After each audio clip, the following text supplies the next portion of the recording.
Setiap orang yang mau mengikut aku, ia harus menyangkal dirinya, memikul salibnya dan mengikut aku. Jadi sederhana tetapi sulit.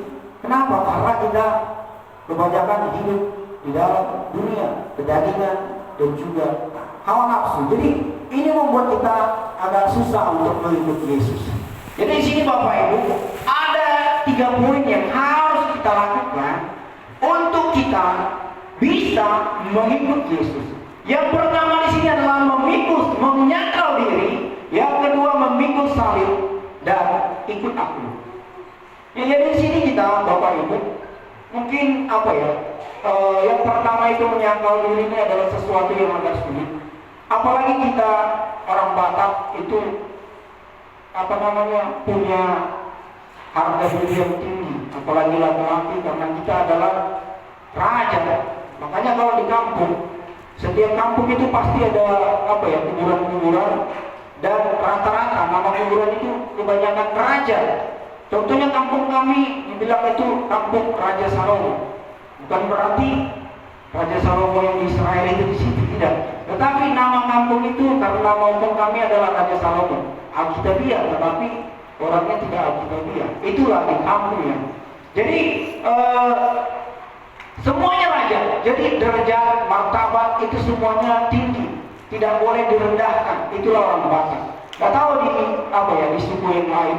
Jadi kalau kita mau mengikut Yesus, jangan bawa itu Bapak Ibu. Jangan membawa namanya harga diri, jangan membawa martabat. Aku kan begini, aku kan begitu. Jadi itu berarti kita tidak mengosongkan diri dan tidak menyangkal diri kita. Coba kita buka di dalam Galatia 2 ayat 20. Kita buka sama-sama. Galatia 2 ayat 20.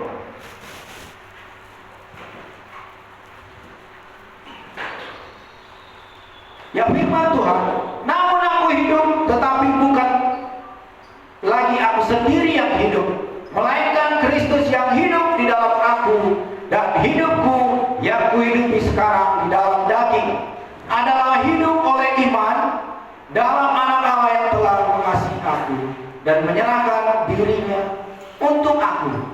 Nah, Bapak Ibu, di sini sudah jelas, ketika kita menyangkal diri, berarti kita hidup bukan untuk kita lagi, tetapi untuk siapa? Yaitu untuk Kristus yang sudah hidup di dalam kita. Jadi kalau kita percaya, kalaupun kita sudah ikut Yesus, tetapi hidup kita hanya berfokus kepada diri kita sendiri, follow me, semuanya tentang kita, semuanya apapun itu kembali ke kita, itu berarti bukan bukan pola mengikut Yesus. Nah, yang pertama yang harus kita lakukan adalah menyangkal diri kita di hadapan Tuhan. Kenapa? Itu berarti menunjukkan kita itu merendahkan hati, merendahkan diri kita di hadapan Tuhan. Jadi Bapak Ibu, kita di tempat ini terkadang memang sulit untuk melakukan ini. Tetapi ketahuilah, kalau kita benar-benar hidup di dalam Tuhan, ini tidak sulit. Kenapa? Karena Yesus adalah yang mengajari kita untuk melakukannya. Jadi di sini sangkal diri itu berarti tidak mengikuti keinginan daging. Daging ini kalau kita bicarakan, nanti kita akan bahas, adalah berbicara tentang kehidupan dunia, di mana dunia menawarkan sesuatu yang enak, yang praktis, bahkan yang membuat kita nyaman. Terkadang kenyamanan menurut badan daging kita itu enak, tetapi menurut secara proses itu tidak baik.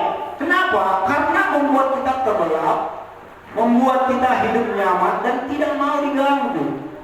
Jadi kalau kita di sini rata-rata yang memang kelas menengah ke bawah, yang berjuang untuk mencari nafkah, ya puji Tuhan, ada sisi positifnya.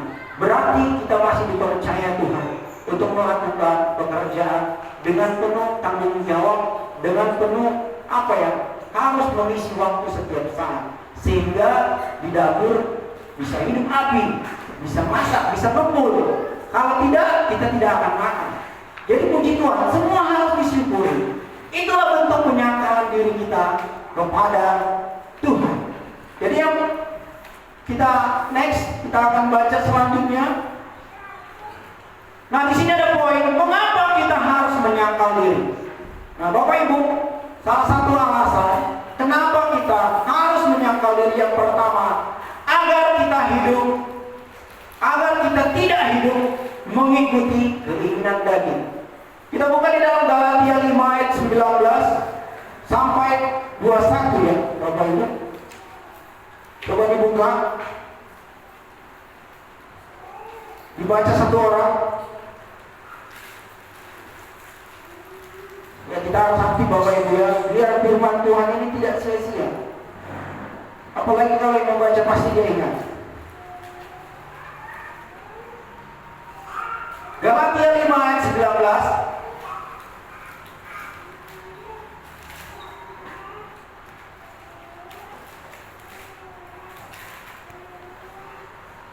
Ya, ada? Malu-malu ya? Haleluya. Ya saya baca ya, biar lebih maksimal ya. Galatia 5 ayat 19. Firman Tuhan, perbuatan daging telah nyata, yaitu percabulan, kecemaran, hawa nafsu, penyembahan berhala, sihir, perseteruan, perselisihan, iri hati, amarah, kepentingan diri sendiri, percideraan, roh memecah, kedengkian, kemabukan, pesta pora dan sebagainya. Terhadap semuanya itu, kuperingatkan kamu, seperti yang telah kubuat dahulu, bahwa barang siapa melakukan hal-hal yang demikian, ia tidak akan mendapat bagian dalam kerajaan Allah. Jadi Bapak Ibu, kalau kita mau mengikuti Yesus, kita harus menyangkal diri. Di dalam penyangkalan diri, kita tidak hidup mengikuti keinginan daging. Keinginan daging tadi sudah kita baca. Di ayat 24 lagi kita bacakan. Barang siapa menjadi milik Kristus Yesus, ia telah menyalibkan daging dengan segala hawa nafsu dan keinginannya. Berarti ketika kita mengikuti Yesus, keinginan daging kita sudah disalibkan. Berarti kita sudah berubah menjadi kehidupan yang baru. Kehidupan baru itu seperti apa? Nanti ada poin yang kedua, yaitu agar kita dipimpin oleh Roh Kudus. Jadi dikosongkan dulu Bapak Ibu ya, dikosongkan, lalu kita diisi.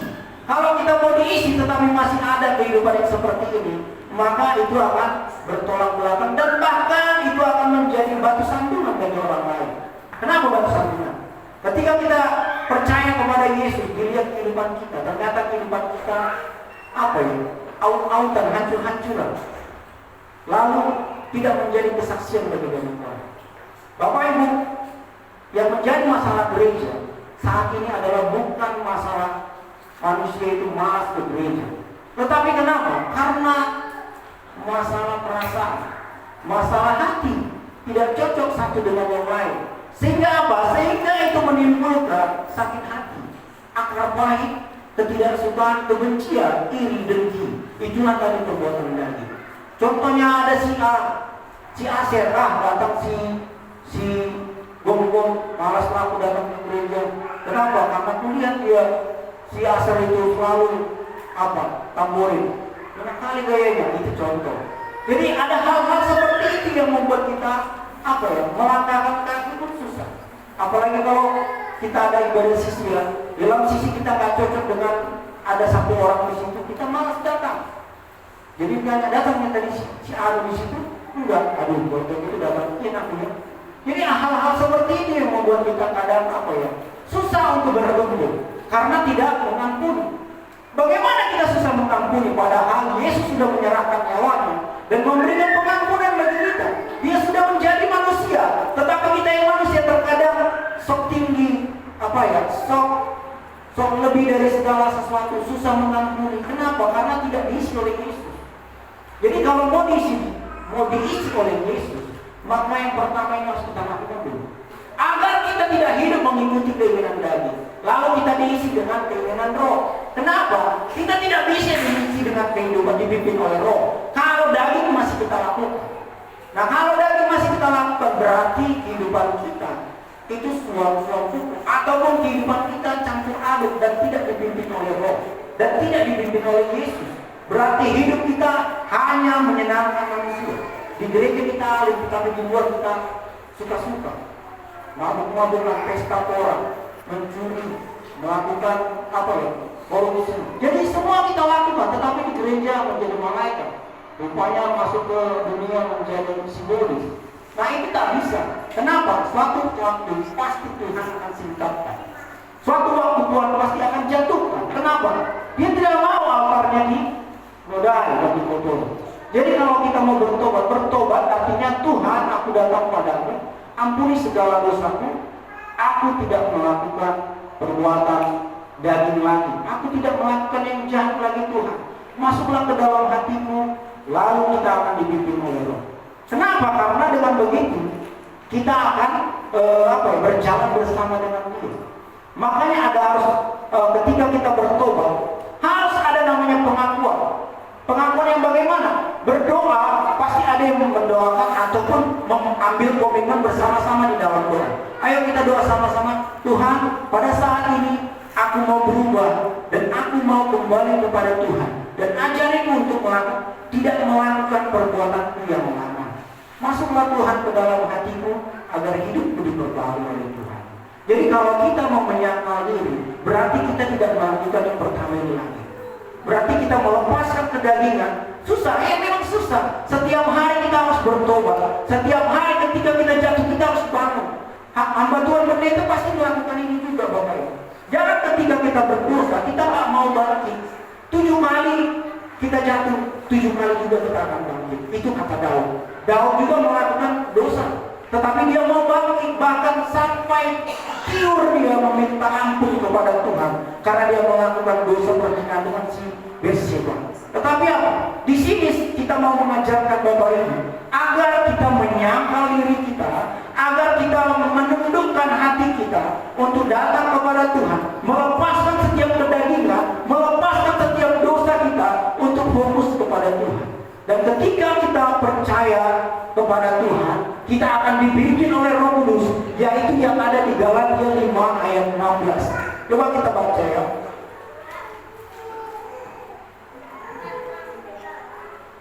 Maksudku ialah hiduplah oleh Roh, maka kamu tidak akan menuruti keinginan daging. Lalu kita akan masuk ke dalam buah Roh yang ayat 22. Tetapi buah Roh ialah kasih, sukacita, damai sejahtera, kesabaran, kemurahan, kebaikan, kesetiaan, kelemah lembutan, penguasaan diri. Tidak ada hukum yang menentang hal-hal itu. Jadi Bapak Ibu, ketika kita sudah melepaskan keinginan daging, kita masuk kehidupan yang kedua, yaitu dipimpin oleh Roh Kudus. Lalu kita melakukan perbuatan-perbuatan Roh. Banyak yang sudah disertakan di sini Bapak Ibu. Ada itu kasih. Kasih itu banyak ya. Kasih itu lemah lembut, dia tidak cemburu, dia suka menolong. Banyak itu di 1 Korintus 13. Coba Bapak Ibu bacakan di rumah. Nanti bagaimana kita harus hidup melepaskan kedagingan, hiduplah di dalam kasih. Karena di situ banyak sekali tentang perbuatan yang harus kita lakukan. Ada sukacita. Sukacita ini berbicara tentang kita boleh menjadi berkat bagi sesama. Kalau kita berjumpa, ada senyuman yang terbaik, memberikan dampak positif, tidak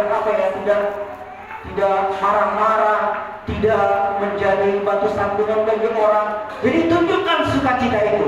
Lalu yang ketiga, damai sejahtera. Nah, damai sejahtera ini berasal dari Tuhan. Minta Tuhan berikan kami damai sejahtera, sehingga kami bisa berdamai dengan orang lain. Kalau kita menjadi pendamai, berarti kita menjadi berkat.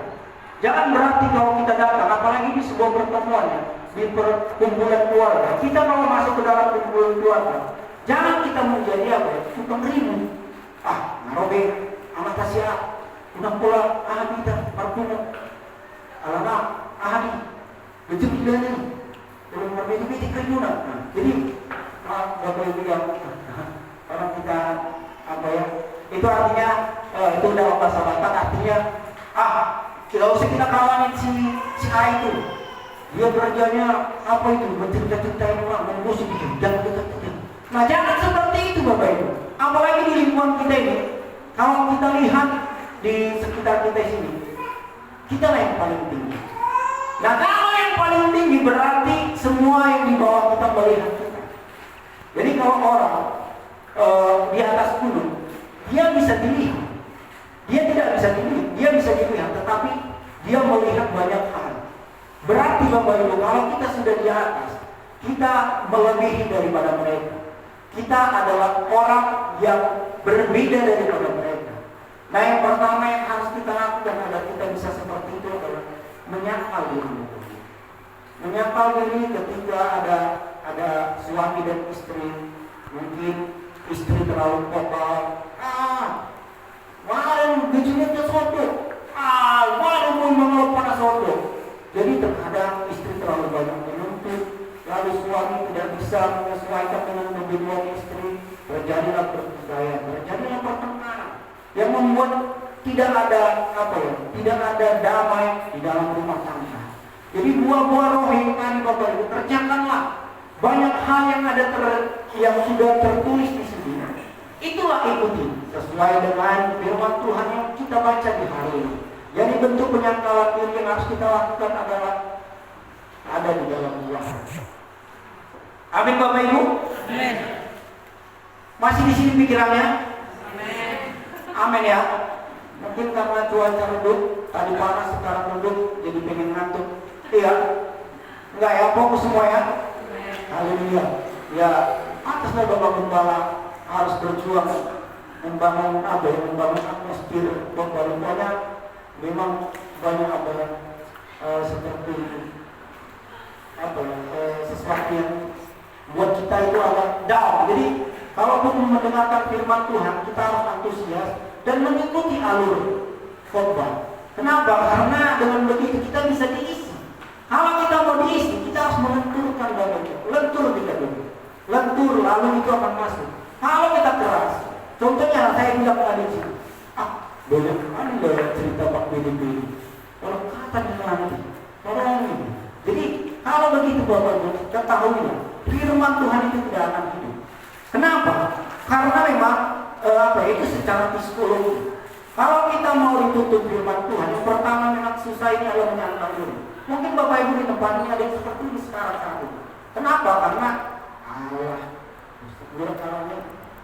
banyak kali omongannya itu. Yang penting kita baiknya. Ya memang kita harus baik ke mata kita belum tentu baik ke mata orang.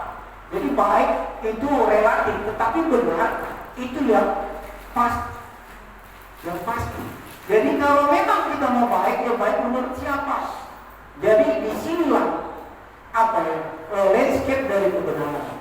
Jadi kita kalau mau diisi, yang pertama kita harus menundukkan hati kita dulu, menyangkal diri agar ini bisa diisi. Kalau kita tidak bisa menyangkal, menundukkan hati kita, ini tidak akan bisa diterima oleh Allah. Kenapa? Karena pasti manusia melakukan itu semuanya. Mana bisa manusia melakukan itu? Betul. Tetapi ketahuilah, minta Roh Kudus agar Dia menuntun kita melakukan ini Bapak Ibu. Oke, amin. Amin. Itu tadi yang pertama, menyangkal diri. Kita harus masuk ke dalam poin yang kedua, memikul salib. Nah, ini memikul salib, next.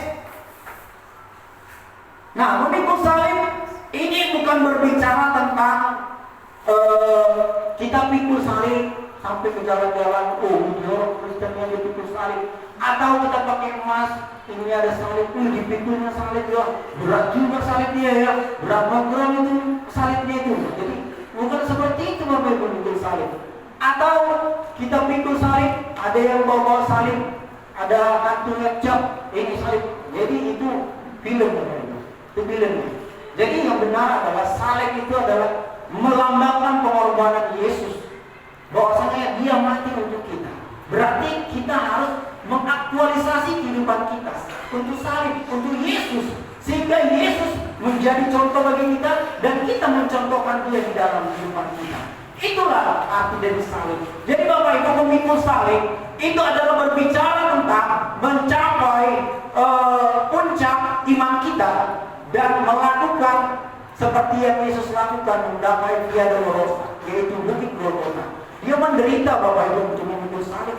Dia sampai jatuh beberapa kali. Itu menandakan dia manusia. Itu menandakan dia bisa melakukannya. Kenapa kita tidak bisa? Jadi memikul salib itu semua harus kita lakukan. Tujuannya apa? Untuk membayar harga. Tujuannya untuk berkorban bagi Dia, sehingga Yesus bisa masuk di dalam kehidupan kita. Jadi di dalam Matius 10 ayat 38, ini kita langsung cepat.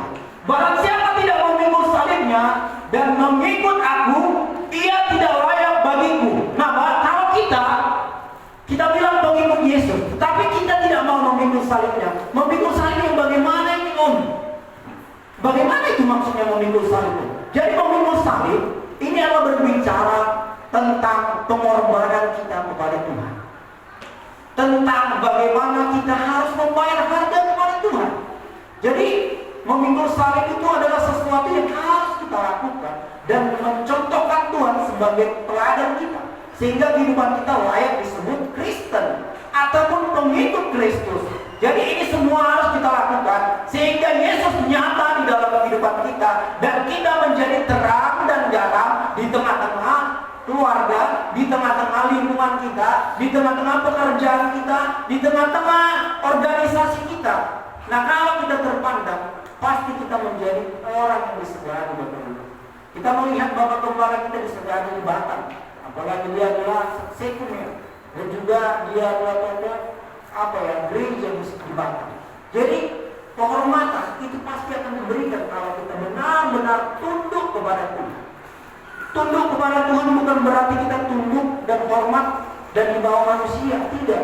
Kalau kita merendahkan hati kita, pasti Tuhan akan meninggikan kita. Itu pasti Bapak Ibu. Jangan karena kita orang Batak kita tak mau direndahkan, atau karena kita adalah kepala keluarga kita nggak mau diingatkan oleh istri. Bisa jadi istri benar, bisa jadi suami salah, bisa jadi anak benar, bisa jadi bapak salah. Jadi segala sesuatu bisa saling melengkapi. Makanya perlu ada namanya memikul salib. Memikul salib itu berbicara tentang pengorbanan. Nah, jadi ada yang kedua, Lukas 14 ayat 27. Barang siapa tidak memikul salibnya dan mengikut aku, ia tidak akan menjadi muridku. Nah, ini adalah satu kesatuan yang tadi saya tanya di awal. Apa perbedaan pengikut Yesus? Siapa yang lebih tinggi? Pengikut Yesus atau murid? Tadi Bapak Ibu jawab adalah murid. Benar. Nah, di dalam ini saja kita gagal. Bagaimana kita layak disebut murid? Nah, tadi tidak layak. Lalu masuk ke dalam yang kedua, tidak layak menjadi murid. Berarti kalau kita gagal disebut, kita nggak bisa disebut sebagai murid. Kalau dalam bahasa Inggris disciple ya. Jadi tidak layak kita menjadi murid. Murid kalau pada saat zaman Yesus ada 12. Tetapi ketika masuk ke dalam jalannya Roh Kudus, berarti kita yang percaya melakukan firman Tuhan dan melakukan ini, kita layak disebut murid. Tetapi di sini kalau kita gagal dalam sini Bapak Ibu, berarti kita nggak layak sebagai murid. Bisa nggak ketika kita main musik, kita WL, kita singer, kita tidak sebagai murid? Bisa. Tuhan saja bisa memakai batu untuk melayani dia. Jadi jangan berarti kita di sini pelayan. Aku kan sudah hasil, berarti kan aku murid. Belum tentu. Jadi murid itu ditunjukkan lewat perkataan dan juga perbuatannya. Nah, kalau kita mau menjadi murid, maka yang pertama kita lakukan adalah memikul salib Bapak Ibu. Yang kedua ya, tadi sangkal dulu. Agar kita layak disebut murid. Nah, kalau mau menjadi murid, lakukanlah yang kedua hal ini. Sehingga kita masuk ke dalam pemuridan. Makanya ada visi dan misi gereja. Yang pertama apa? Menjangkau. Yang kedua, memuridkan dan mengutus. Ini amanat agung Bapak Ibu. Amanat agung di dalam Matius 28. Jadi kita harus melakukan namanya amanat agung. Sekarang Bapak Ibu, amanat agung ini susah dilakukan. Kenapa? Karena kita hidup di dalam zamannya. Karena kita hidup kalau kita bahasa apanya adalah minoritas. Kalau ada orang-orang yang terlalu vokal, maka disebut mengkristenisasi. Kalau kita kasih bantuan, ada nanti apa ya? Ada ayatnya, ada Injilnya masuk. Lalu apa kata mereka? Jangan yang itu mau dikristenkan kan? Jadi terkadang itu. Ini kan cara memang benar, tetapi mereka pun paham akan hal itu. Seberang kita maksudnya. Artinya apa? Dengan perbuatan dan perkataan kita sudah lakukan, tetapi mereka sudah pintar dengan hati ini. Itu mau mengkristenkan, lalu difinalkan menanti. Gereja sekarang mengkristenkan. Jadi memang ada ada titik balik, makanya gereja kita membangun sekolah misi. Tujuannya adalah untuk menjangkau daerah-daerah, bukan orang-orang yang sudah mendengar. Kita di kota rata-rata sudah mendengar kebenaran, cuma kita yang malas, kita yang susah dibilangkan dan kita susah mendengarkan firman Tuhan. Kenapa? Karena kita punya handphone, kita punya TV, kita punya kitab, kita punya semuanya. Kita yang tidak mau melihat dan membaca. Lalu di pedalaman, mereka tidak punya handphone, mereka tidak punya TV, dan mereka tidak mendapatkan informasi. Jadi itulah yang harus disebarkan, sehingga firman Tuhan, Injil sampai kepada penjuru bumi. Lalu Yesus datang, sudah tersiar. Kenapa harus tersiar?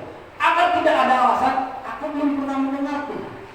Nah, kalau belum pernah mendengar, berarti salah kita. Kalau memang Yesus marah karena tidak mendengar, berarti gereja tidak melakukan tugasnya. Jadi di sini Bapak Ibu, semua harus kita lakukan di dalam sangkal diri dan memikul salib. Oke, next. Mengapa kita harus memikul salib? Tadi sudah saya sudah bagikan kisi-kisinya. Apa sih yang menjadi topik kenapa kita harus memikul salib? Yang pertama, karena Yesus sudah melakukannya dan kita harus meneladaninya. Nah, Yesus sebagai teladan, dia turun ke dalam dunia menjadi manusia. Dia 100% manusia dan 100% juga dia Tuhan. Tetapi kenapa dia harus turun? Dia mau menunjukkan keteladannya bagi kita, bahwasanya aku saja mampu, bagaimana dengan kalian. Jadi kita harus benar-benar seturut dengan apa yang Yesus mau. Jadi hal yang pertama yang harus, mengapa kita harus memikul salib? Karena dia sebagai leadership atau contoh untuk kita teladani. Kita buka di dalam Matius 11 ayat 29. Coba baca Bapak Ibu, jangan malu-malu. Ya mungkin selama ini Pak Gembala menyuruh saya karena itu ya, dia dicuekin gitu ya. Baca dulu Pak ini. Memang sakit dicuekin gitu ya. Tapi jadi baca dulu Pak PDB. Jadi memang ya pantaslah Gembala kita menyuruh kita ya untuk baca. Coba sama-sama membaca Matius 11 ayat 29, itu canda ya Bapak Ibu. Matius 11. Firman Tuhan, Matius 11 ayat 29. Itulah kuk yang kupasang dan belajarlah padaku, karena aku lemah lembut dan rendah hati, dan jiwamu akan mendapat ketenangan. Iya, luar biasa. Itu ajakan juru selamat ya. Pikulah kuk yang kupasang dan belajarlah padaku, karena aku lemah lembut dan rendah hati, dan jiwamu akan mendapat ketenangan. Sebab kuk yang kupakai, kupasang itu enak dan bebanku itu ringan. Jadi Bapak Ibu di sini, kita masing-masing sudah dikasih kuk. Kuk ini adalah seperti beban kalau dibodani, itu dikasih tiang penyangga untuk kita bisa berjalan ke depan. Namanya kuk itu nggak ada berjalan mundur, pasti ke depan. Nah, kuk ini adalah biasa ditaruh di dalam hewan. Tetapi di sini Yesus bukan berarti mau menunjukkan kita sebagai hewan, tetapi menunjukkan beban kalian itu tidak lebih berat daripada beban kita. Karena apa yang kita perbuat manusia tidak seberapa, hanya membagi beban. Makanya di ayat terakhir tertulis, sebab kuk yang kupasang itu enak dan beban itu ringan.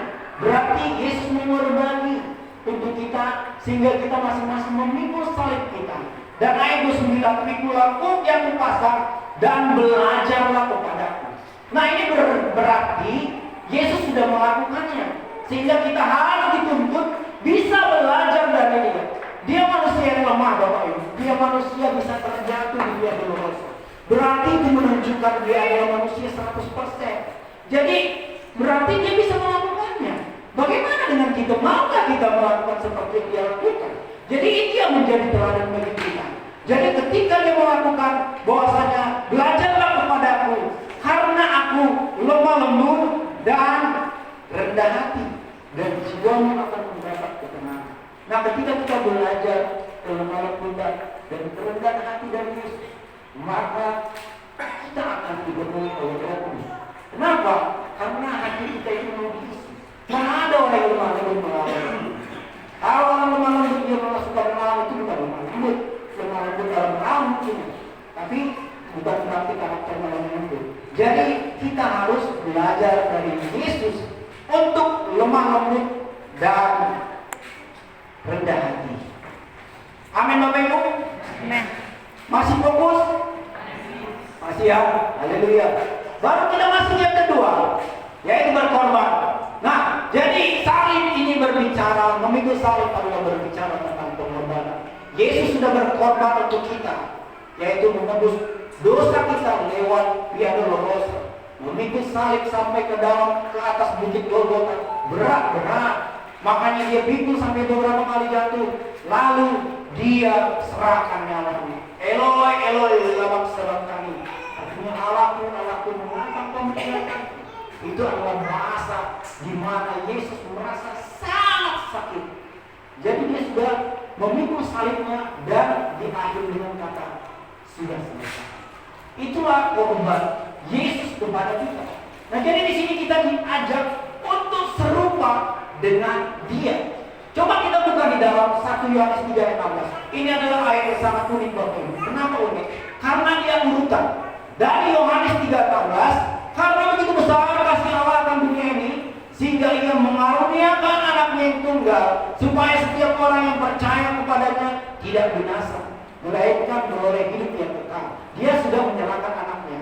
Itu konsep yang pertama di Yohanes 3:16. Coba dibuka 1 Yohanes 3:16. Ini turunannya Bapak Ibu. Dia akan menurun kepada kita. Coba dibaca satu orang. 1 Yohanes 3 ayat 16. Firman Tuhan, demikianlah kita ketahui kasih Kristus, yaitu bahwa Ia telah menyerahkan nyawanya untuk kita. Jadi kita pun wajib menyerahkan nyawa kita untuk saudara-saudara kita. Haleluya. Berat kan? Bagaimana kita menyerahkan nyawanya untuk saudara-saudara kita ini? Berani enggak? Berani enggak kita berkorban untuk saudara kita? Enggak berani. Masa kita mau mati demi orang? Nah, jadi memang firman Tuhan itu berat Bapak Ibu. Jadi saking beratnya kita harus belajar selalu bertahan di dalam firman Tuhan. Yesus sudah melakukannya. Tinggal kita yang mau atau tidak. Kalau kita mau, kita akan dibentuk sehingga kita menjadi seperti ini, mau berkorban untuk orang lain. Kasihilah sesama manusia seperti dirimu sendiri. Nah, berkorban ini berarti kasih. Nah, kalau kita mau berkorban berarti untuk orang lain, berarti kita mengasihi diri kita. Terbalik kan? Biasanya kalau kita memberi berarti untuk orang lain, bukan, itu untuk kita. Arti memberi itu kalau dibalikkan dalam bahasa Sanskerta itu adalah menerima.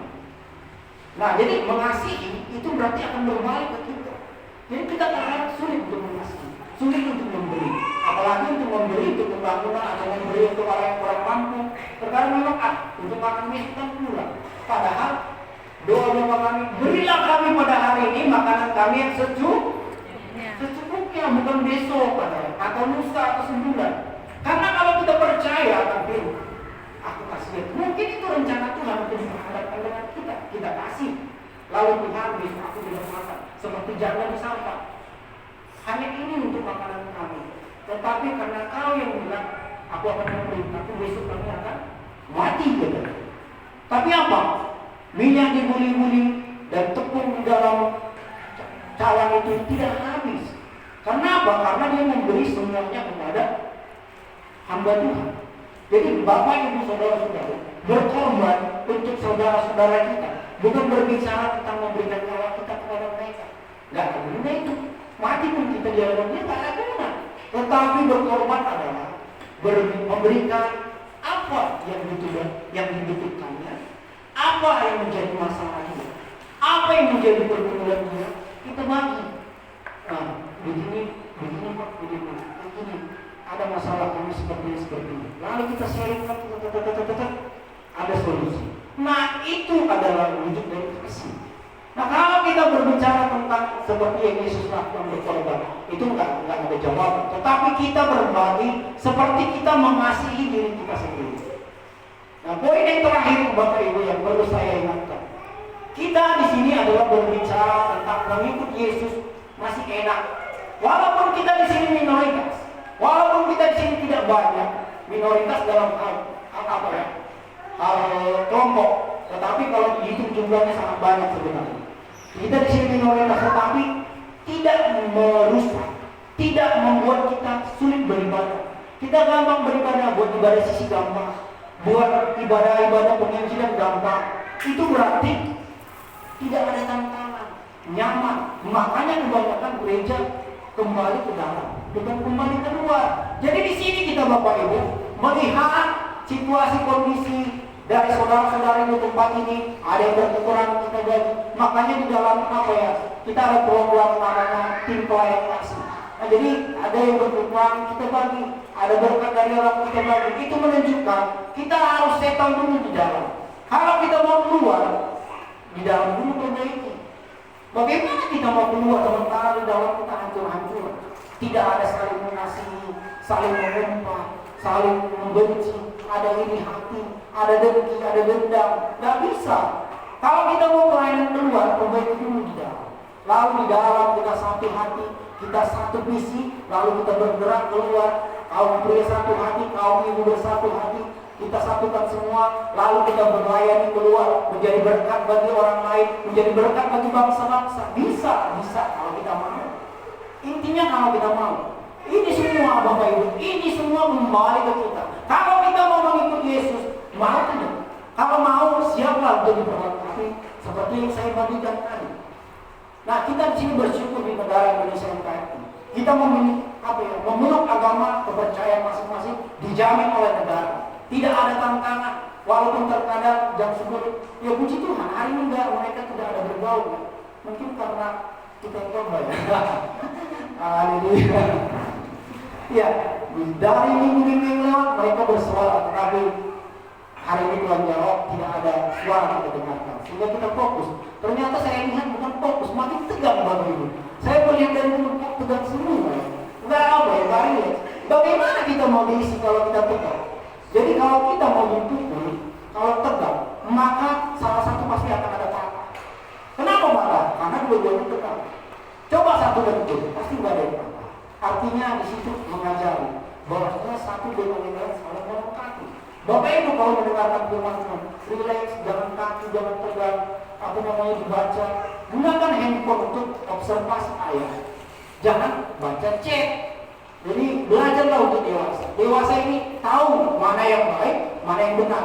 Handphone ada bukan berarti bisa, tetapi untuk memperlengkapi firman Tuhan. Saya juga bawa rumah, saya buka handphone untuk benar nggak ayatnya, benar nggak? Kenapa? Karena kita searah. Nah kalau begitu kita akan mendapatkan namanya firman yang baru. Karena kita ini monolog ya. Ini monolog Bapak Ibu, nggak ada diskusi. Nah kalau kita diskusi lewat Roh Kudus, bagaimana itu ada? Betul nggak Bapak Ibu katakan? Bukan. Itulah artinya firman Tuhan. Bukan berarti kita bilang amin, amin hilang, amin baru hilang. Kenapa hilang? Karena tidak ada pengulangan dan tidak ada dihayati dan tidak ada dicatat, tidak ada dimasukkan ke dalam pikiran. Jadi lewat begitu saja. Belajarlah untuk menghargai hamba Tuhan dengan merenungkan firman Tuhan yang kita punya.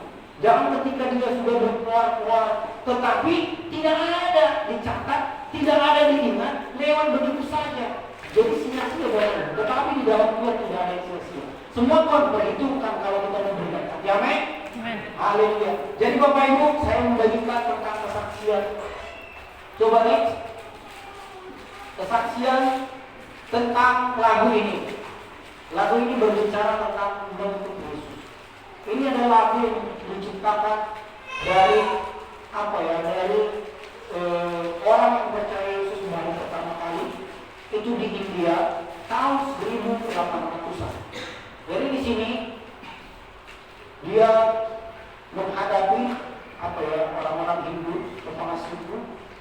Mereka diancam untuk dibunuh kalau tidak menyangkal Yesus. Jadi diperhadapkanlah dia dengan kematian. Ada anak dan istrinya di situ. Dia bilang, ayo sangkal Yesus. Lalu dia bilang, aku tidak mau menyangkal. Itulah baik yang pertama. Mengikut Yesus keputusanku, mengikut Yesus keputusan untuk kita ikhlas. Lalu dibunuhnya anaknya. Lalu ditanya lagi, ayo sangkalah istrimu, sangkalah Yesus. Kalau enggak, istrimu akan dibunuh. Lalu dia tidak mau menyangkal Yesus. Dia menjawab, kalau sendiri utamakan. buta ini. Nah, matilah istrinya. Tinggallah dia. Lalu diperhadapkan dia yang terakhir. Kalau kau tak sangkal Yesus, kau dibunuh. Nah, jadi dia dibunuh. Dunia di belakang, salib di depan. Tetap Yesus di depan. Dan pada saat itu dia dibunuh. Lalu lagu ini disambut oleh orang yang bersaksi melihat kejadian itu. Nah, ketika itu lagu itu dibuat dan dibuat lagu itu terjadilah pertobatan.